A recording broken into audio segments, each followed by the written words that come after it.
और इसी बीच एसआईआर से जुड़ी एक बड़ी खबर का रुख कर लेते हैं। बिहार में एसआईआर को लेकर चुनाव आयोग का बड़ा बयान आया है। चुनाव आयोग ने एसआईआर के पहले चरण पर विस्तृत बयान दिया है। बिहार के 7.24 करोड़ यानी 51.69 करोड़ मतदाताओं का गणना फॉर्म चुनाव आयोग को प्राप्त हो गया है। बिहार के 2.83% यानी 22 लाख मतदाता मृत बताए जा रहे हैं।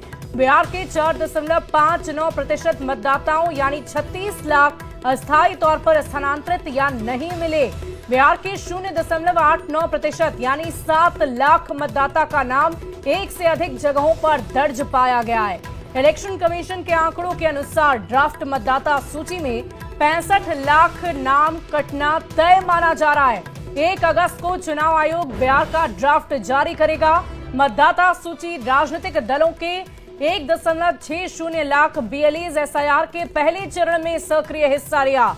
चुनाव आयोग की तरफ से ये बड़ा बयान दिया गया है।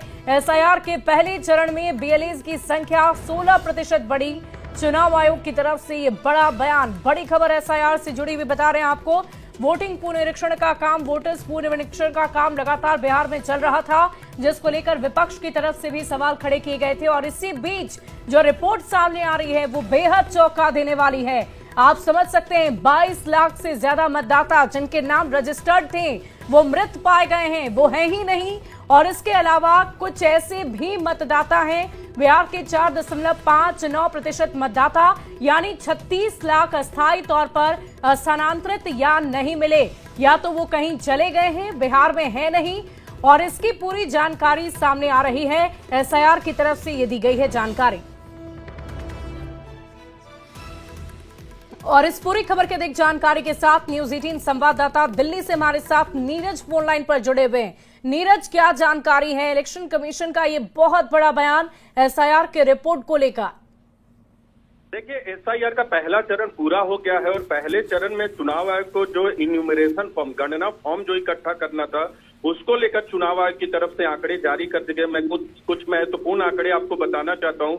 चुनाव आयोग ने एसआईआर के पहले चरण पे जो आंकड़ा जारी किया उसमें 7 करोड़ 24 लाख मतदाता यानी बिहार में जितने मतदाता थे 91.69% मतदाता जो हैं उनका इन्यूमरेशन फॉर्म इकट्ठा कर लिया है। चुनाव आयोग ने ये जानकारी दिया। बिहार के 2.83% मतदाता यानी 22 लाख मतदाता मृत पाए गए हैं। बिहार के 4.59% मतदाता यानी 36 लाख मतदाता अस्थायी तौर पर स्थानांतरित या अपने जगह पे नहीं मिले। 0.89% मतदाता ऐसे हैं यानी 7 लाख मतदाता ऐसे हैं जिनका नाम एक से अधिक जगहों पे दर्ज है।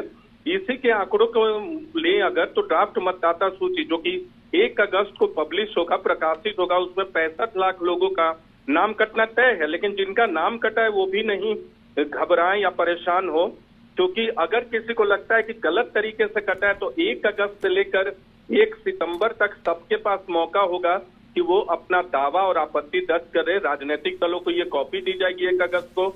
मतदाताओं को भी लगता है कि अगर मेरा नाम गलती से कटा है तो वो दावा करके EROs के पास अपना नाम दर्ज करा सकते हैं। इसके अलावा चुनाव आयोग ने एक और महत्वपूर्ण आदेश दिया है कि किसी का नाम ड्राफ्ट मतदाता सूची में 7 करोड़ 24 लाख मतदाताओं के नाम है। पिछली जो सूची थी उसमें 7 करोड़ 89 लाख मतदाताओं के नाम थे, यानी 65 लाख कम हो गए हैं। तो 7 करोड़ 24 लाख मतदाताओं के नाम जो 1 अगस्त की सूची में आएंगे उसमें से कोई भी नाम, एक बार बता दें न्यूज 18 इंडिया बिहार के दर्शकों को, 7 करोड़ 24 लाख मतदाताओं वाली ड्राफ्ट सूची से कोई भी नाम बिना कोई नोटिस या बिना कोई स्पीकिंग ऑर्डर के, ये ऑर्डर EROs या AEROs देंगे जो कि चुनाव के अधिकारी होते हैं, उनके नोटिस और आदेश के बिना कोई भी नाम नहीं कटेगा। तो चुनाव आयोग के एसआईआर का पहला चरण बिहार के लिए पूरा हो गया है और चुनाव आयोग ने ये भी जानकारी दी है। सबको धन्यवाद दिया और खासकर राजनीतिक दलों के 1.5 लाख से अधिक BLEs थे उनको भी धन्यवाद दिया। और चुनाव आयोग ने साफ कहा है कि सभी राजनीतिक दलों को ड्राफ्ट मतदाता सूची भी पब्लिश दी जाएगी ERO के नोटिस और आदेश के बिना। चलिए, बहुत बहुत शुक्रिया नीरज, हमारे साथ जुड़ने के लिए, महत्वपूर्ण जानकारी साझा करने के लिए बहुत बहुत शुक्रिया आपका। तो बड़ी खबर आपको बता रहे थे, बिहार में एसआईआर पर इलेक्शन कमीशन का निर्वाचन आयोग की तरफ से बड़ा बयान दिया गया है। पहला ड्राफ्ट तैयार कर लिया गया है जिसे राजनीतिक दलों के साथ साथ साझा किया जाएगा। इसके अलावा पूरी जानकारी दी गई है कि पहले चरण में जो वोटिंग पुनरीक्षण का काम पूरा किया गया उसमें क्या कुछ निकलकर सामने आया है। जो आंकड़े हैं वो चौंकाने वाले हैं और इसी की जानकारी हम आपको दे रहे हैं।